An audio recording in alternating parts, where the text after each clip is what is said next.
Welcome to the Resilient Retail Game Plan, a podcast for anyone wanting to start, grow or scale a profitable creative product business with me, Therese Ortenblad.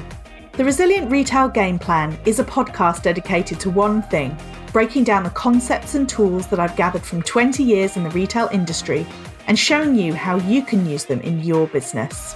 This is the real nuts and bolts of running a successful product business, broken down in an easy, accessible way. This is not a podcast about learning how to make your business look good. It's the tools and techniques that will make you and your business feel good. Confidently plan, launch and manage your products, and feel in control of your sales numbers and cash flow to help you build a resilient retail business.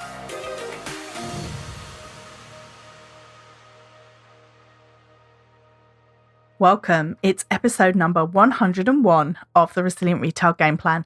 I'm your host, Therese Ortenblad, as well as the founder of the Resilient Retail Club, which is my membership for product businesses. If you want to find out more, check out resilientretailclub.com and you can use the code 10podcast, that's 10podcast, to get £10 off your first month of the club. Today, I am joined by Therese Ortenblad, who is a good friend and frequent collaborator of mine. We do lots of different things together, including our Introduction to Wholesale course, which is available to club members inside the club and no additional charge. And we wanted to have a talk, or I wanted to get Therese on the podcast today to really look at what's been going on in the world of wholesale and also to talk more broadly about sales in general, because Therese has a long history in selling. She's been a sales agent for many years and she has a really great perspective on how small businesses need to think about their sales, not just to retailers, but in general. And I can't wait to share it with you. Therese, thank you so much for joining me today on the podcast. Thank you so much for having me. I'm excited to be back. I know, back on the podcast. So last time you were with us, it was May 2021. So if you were going to look back over the last year, well, a little bit more than a year in wholesale, what do you think some of the biggest shifts that you've seen have been? Well, one thing, like the most obvious is obviously the shops has been kind of open for a year now. Yeah. And like almost a full year without any restrictions too, which obviously is great. It means they kind of gotten back into the swing of things, I think, which is nice. Trade shows are fully back, no more moving dates and stuff. Hopefully, I should touch wood here, but hopefully those kind of last minute changes and stuff won't happen, or last minute going online. Otherwise, to be fair, wholesale is quite steady. Like that's what I like about it as a sales channel. Right. That it is, yes, things are modernizing a bit. You have to keep up to date, but it's not massive shifts like with e-commerce, like the changes are so quick and it's developing so fast. Whereas with wholesale, it is kind of the same as it always been, with a little bit of like newness that comes through slowly. Got it. So you touched there on trade shows. I'd love to talk about that in a little bit more detail. So obviously, as you said, they've sort of stabilized. They're not moving as much. Do you feel like they've bounced back fully to what they were pre-pandemic? I think some of the shows have. I think that some of the shows that were perhaps even not doing that great has definitely bounced back. I think that we'll see obviously what happens this kind of now as we go into another trade show season starting kind of mid-July onwards.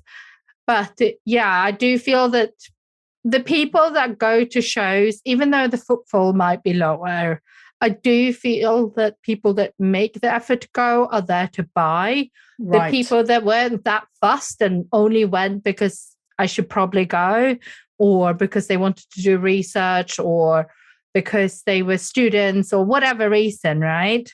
Yeah. They are perhaps not fully going to them as much anymore. I don't know. So footfall is definitely down, but I do think that if you make the effort to, get cover for yourself for the shop, and you spend the time and money to go, then you're there to buy. Whether you place orders at the show or after the show is kind of irrelevant to that, but you're there to meet people to do business with. Yeah, for sure. So it sounds like, and I know we've talked about this, seeing each other at trade shows or shortly after, and then anecdotally from clients, I've certainly spoken to people who've had their best trade shows yet. Oh, so many had like their best shows last year and this year, I guess, in a long time. Like, some people that I know that perhaps are not the Instagram businesses that we know, but, the people that I know from when I started in the industry, even they've said things like best trade show since 20 something.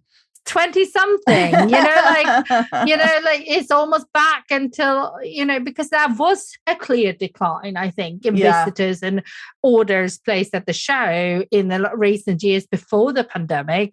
Whereas now I feel like there was this new appreciation for being able to be back and see it in person that we didn't have for a long time. No, that's definitely what I've been hearing as well from a lot of independent retailers saying, actually, the appreciation to be able to go and see things, because as much as you've got stuff online, it just doesn't beat the ability to see things in person. As someone was telling me about how they had this issue where they'd ordered loads of things online for the shop, and some of the things were a lot bigger when they arrived, which of course I've done in my personal life. My family still talk about the famous mega marshmallows that turned up that were absolutely enormous.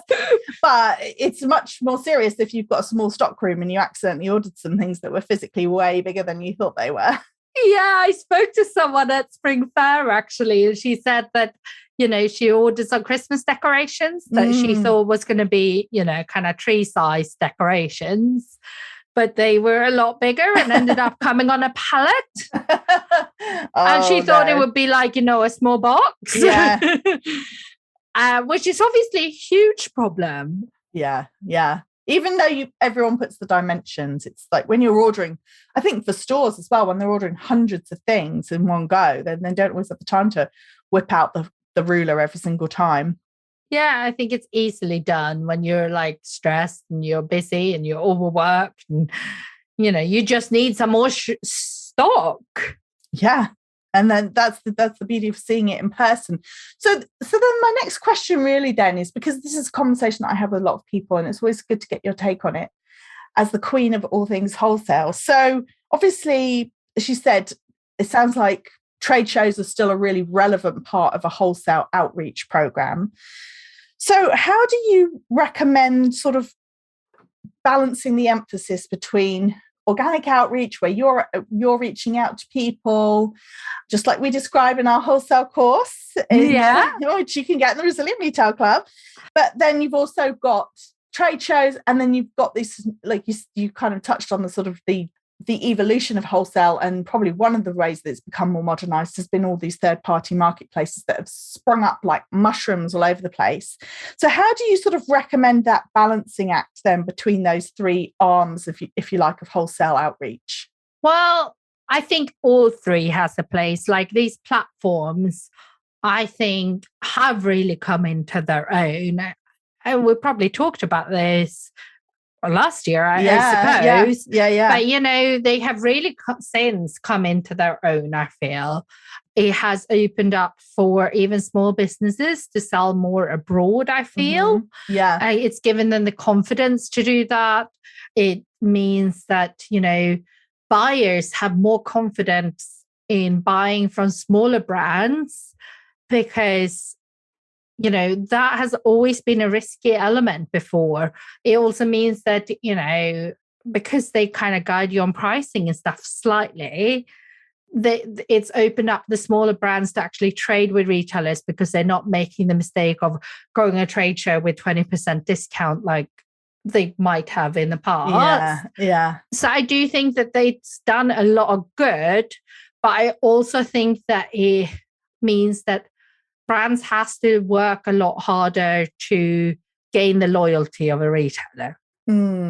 Right. There is all this money they're throwing at people. It's a little bit, it's great, but it also means that it doesn't always encourage buyers to be loyal to a brand.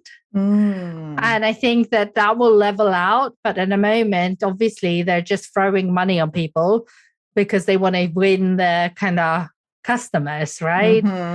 So I think that it's really important to make it part of your sales funnel and incorporate it in your strategy, but to be really clear on how you move on afterwards. So you need to have more emphasis, I think, on your onboarding process and on your how you keep stockists up to date and how you keep in touch with them, because otherwise you're going to have a lot of first orders. Yeah. At that higher commission. Yeah, I was just going to say that's a really good point about not only are they throwing money at people in order to give them, say, free spending credit to get them to come on board, but actually, is it really in their interests for you to be getting repeat orders if in terms of the way that the compensation is set up, that usually these marketplaces work that you pay more commission on a first order and less on a repeat order. So actually, it's great that they're offering this exposure, but to your point, it's about them building that. They're not necessarily going to be focusing on retention in the same way that you are. No, because their retention might come from that buyer spending with other brands within their portfolio. I guess at the moment, their priorities are acquisition because that's how they're going to grow. They're all like VC backed, right? Like most of them by now. Yeah. They all are just working on like getting the biggest database of customers, right? Yeah. Their prime objective at the moment, at least, seems to be to get the custom buyers into the platform. Once they're there, they know they can make money from them because they will buy from other buyers because they are really useful. They give credit terms, they give option to return from new brands. There's so many things that they're offering within the platform, but it doesn't necessarily mean that they have to order again from the same brand like before. Yeah. Yeah. Before brands would build up a bit of loyalty. First order would be pro forma, so payment up front, and then like maybe second or third even. And then they could like maybe get a little bit more flexibility in credit terms. And then maybe if they were struggling, they can speak to their account manager and they can get those payment terms extended. Or maybe they can buy some stock where the brand was overstocked at a discount, or even negotiate a little bit, but that would come with loyalty, Yeah. Whereas with these platforms, it's slightly different, I think. It's just a different dynamic. Yeah, it is. But I do think that we have to adapt. And I suppose that's the thing that has changed in wholesale, that I think it's really important that you make it part of your sales strategy and your funnel if you have the margins. If you have the margins, yeah, because that is the other issue, isn't it? That they take a bite out of the margin. But then on the other hand as well, I suppose we're also saying it doesn't replace trade shows. In my book, it does not currently replace trade shows. I know some buyers would disagree with this, but I also have spoken to lots of buyers that agree with it. I guess it's a personal preference thing. But to me, there is still no other time where you can go for 3 days and get 100 new leads. Yeah. Of actual retail buyers that you've spoken to, that have seen your products in person, that touched the things that you do, that made a connection with you. There is just nothing to replace that in-person contact, I don't think. Yeah. And then whether they go on and buy right there and then, or on one of the platforms, because you send them that Fair is offering £300 credit if you haven't used the platform before. So you can essentially have a free order from me. It doesn't really matter, like to them, I guess, but like they have made that connection with you. Yeah, and they've met you in person, and that power of the in-person connection and actually seeing people face to face.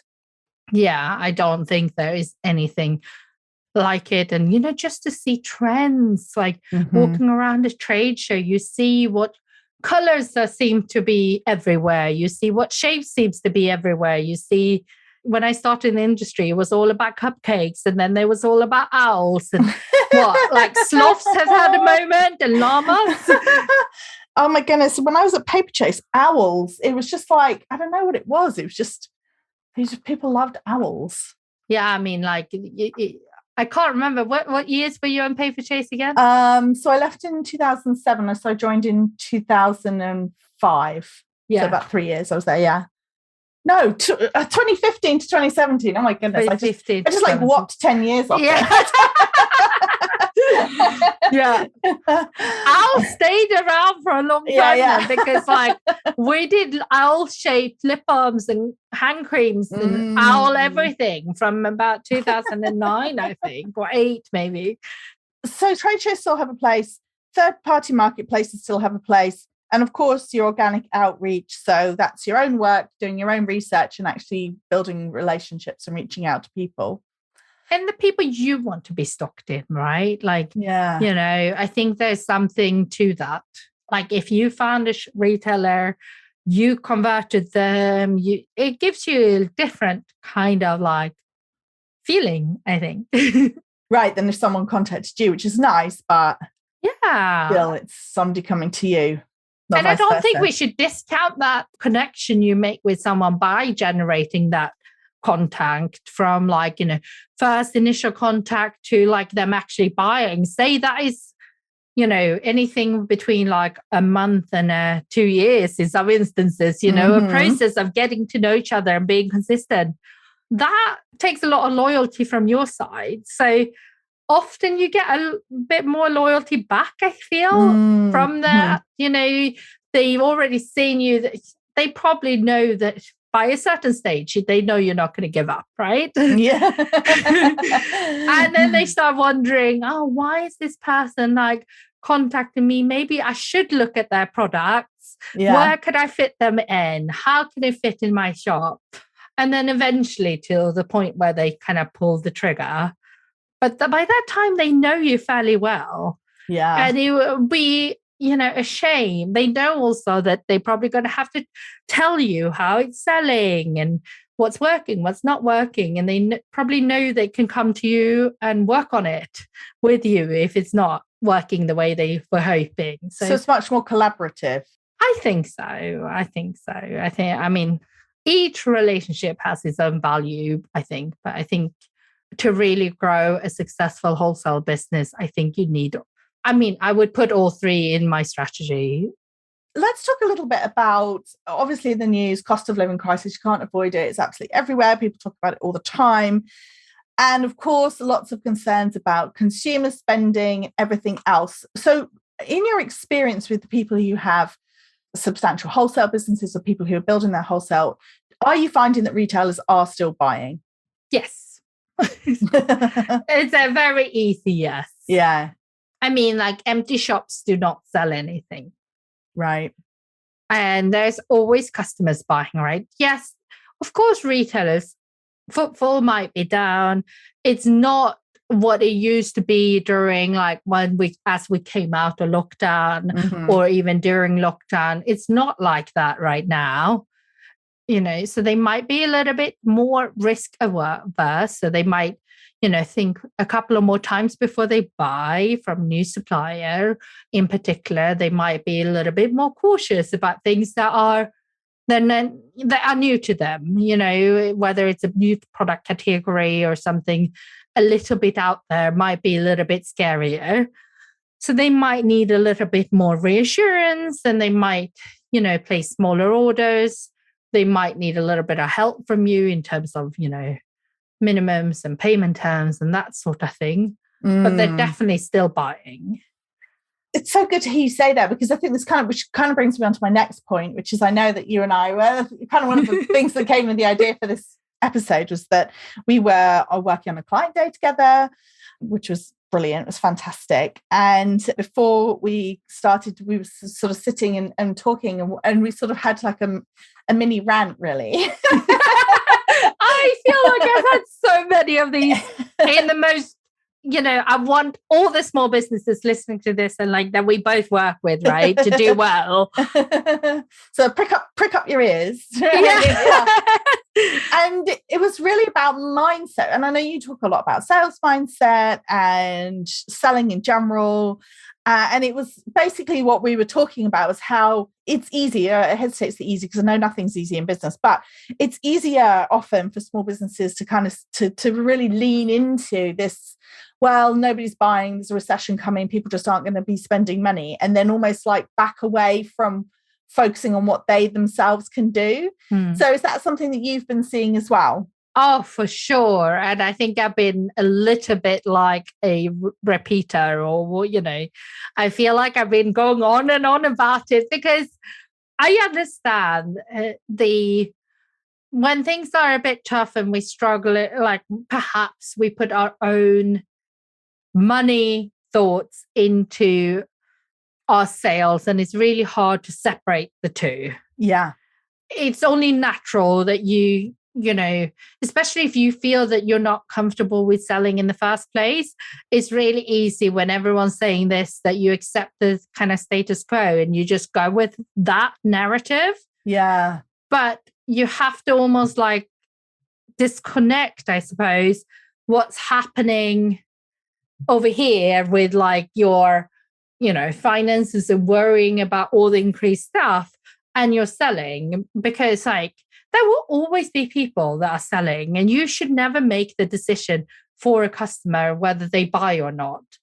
Your job is not to like force them to buy or tell them not to buy and tell them, no, you shouldn't buy this because you can't afford it. You need to pay your increased mortgage. Right. Instead, that is not your job, right? Your job is to like be like, well, if you need something like this, I have this. This is why it's great.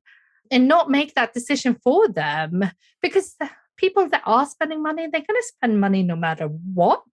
Yeah. They literally, if they're not spending money with you, they will spend money with someone else. Yeah. They will go and find a way to spend that money. Why not be with you? But if you're busy hiding under a rock. Yes. Or like being so overly considerate about their finances that you don't feel that you can put your business out there because you're worried about how your customers are going to survive and have heating on in the winter.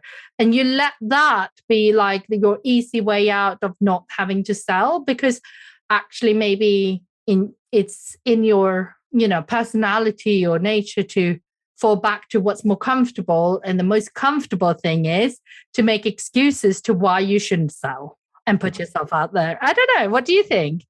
If it's not something you feel comfortable with, then you'll very quickly be able to convince yourself that nobody's buying. And I think the other thing that doesn't help is that there's a recurring narrative. And if you're on Instagram and you're following a lot of small business accounts, you'll hear a lot of people talking about this, like, oh, it's just so hard. And it's really difficult because on the one hand, you don't want to be sort of this toxically positive person who's ignoring what's going on around you. But at the same time, I do think you have to limit or be careful about what you're consuming in terms of the messages. Because, ultimately, there have been really tricky times before and people have come through it the other side. I was going to ask you, so you've been in selling for a long time. You've been in sales for a long time.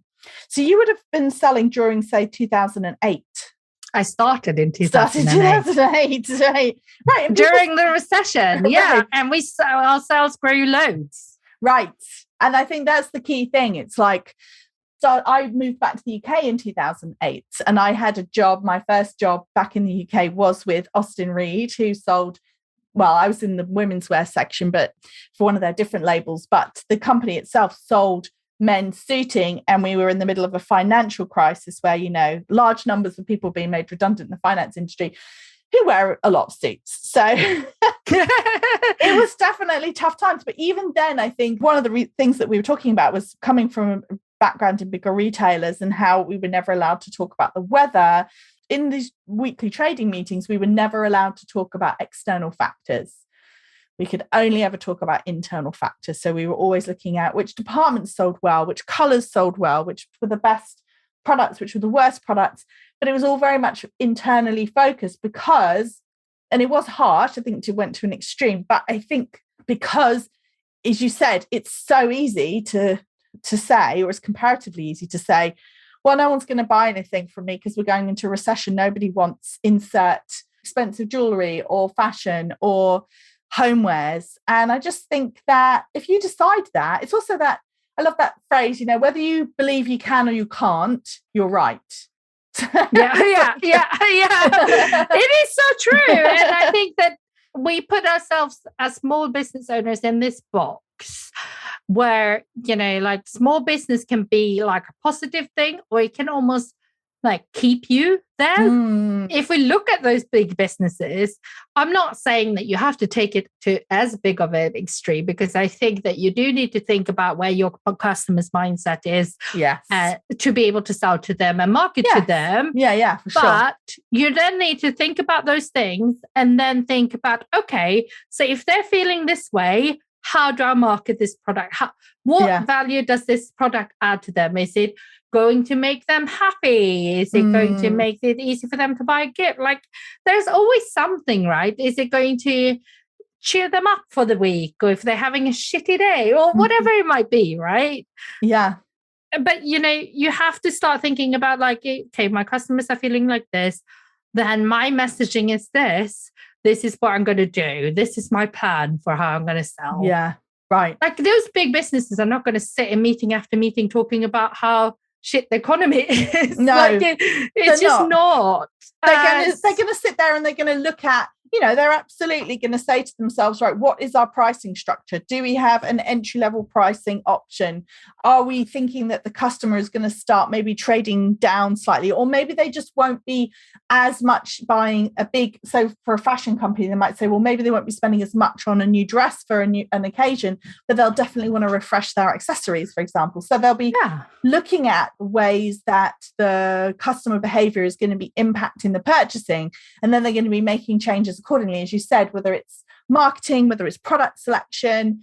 But they are absolutely 100% not. Can you imagine if you were the trading director of John Lewis and you sat in the meeting and you went, yeah, I mean, it's just no one's buying anything right now, and everyone just goes, yeah, okay, and then they all go home. Like, I mean, they wouldn't have a job still, and neither will a small business owner, if that's the approach you're going to take. And that is a harsh truth, right? Without sales, we don't have a business. And I feel a little bit bullish when I keep saying it, but it is true. Without sales, John Lewis, if they took that approach, they wouldn't have a job anymore. And like equally, if you take that approach to your sales for too long of a time, you're not going to stay in business. So we need to address it. We need to reset, and we need to think, okay, what is it that I can control? What can I do? I think it's super, super important. And that comes down to any sales, right? Yeah, completely.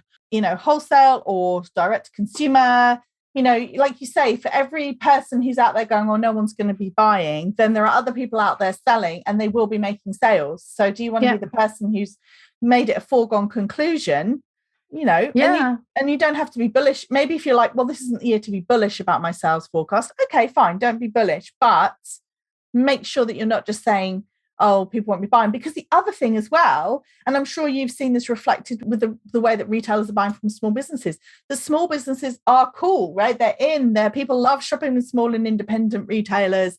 They love sharing the stories. They've really adopted it as something that says something positive about themselves when they buy small, when they buy from ethical businesses that really match their values and beliefs. So why not tap into that? Absolutely. I could not agree more. And like another thing, if we're talking about keeping yourself small and not keeping yourself small, that perhaps is not sales related, but it kind of is pricing. Like everyone, all the big businesses at the moment know the supply cost has gone up. Things are getting expensive. They are reviewing their prices and putting their prices up. But for some reason, the small business community is really worried about that. But you're already trying to compete with these big guys, but with less resources. Yeah. You're not, don't be afraid to review your numbers when, after the spring of increases that we've had. Yeah. Because you might, you put your price up a little bit, you will be making exactly this, hopefully, if you do it right, the same amount of sales, but you will make more. Yeah. Yeah. And you will also otherwise be walking yourself into a pay cut. Yes. If you don't change your prices. Yeah. I would be very surprised if there's anybody listening who hasn't seen their costs increase. Me too, for sure. I mean, everyone has them. Hey, like it's just about how we kind of frame it for ourselves and how we let it impact us, and that comes down to our mindset, I think. And I think that things like this, or your club, or working with someone to help you get around it, is really essential. Because if you sit this time of the year, I don't know when this comes out, but like this time right now is like kind of, you have to make it work right now, because you can't wait until Christmas kickoff and still be in that frame of mind. No one wants to buy from someone that doesn't want to sell. Right.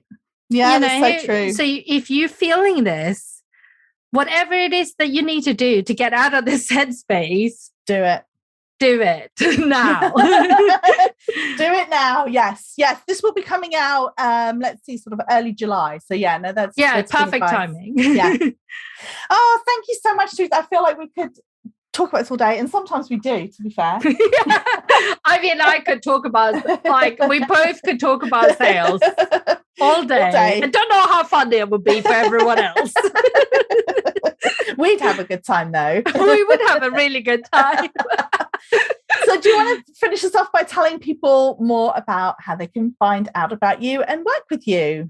Well, yes.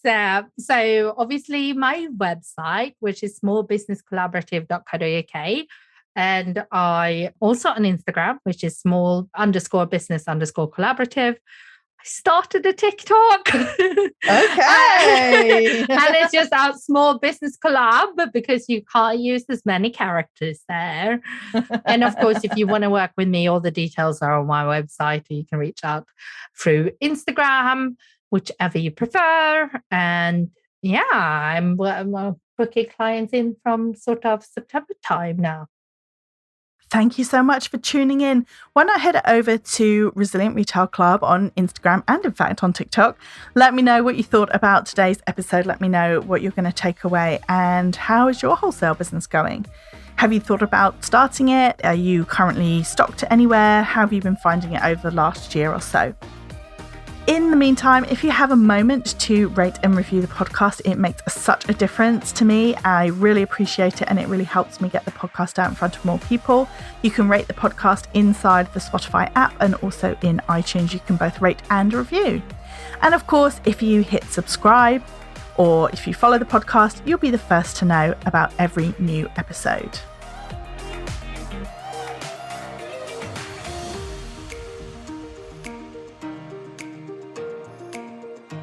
If you've enjoyed this week's episode, then I invite you to check out resilientretailclub.com.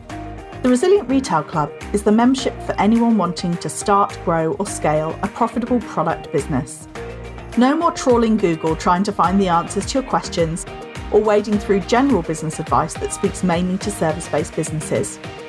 Whether you're still at the idea stage, or you've been going for a while but want to get more focused and organised when it comes to your business, the Resilient Retail Club is the place for you.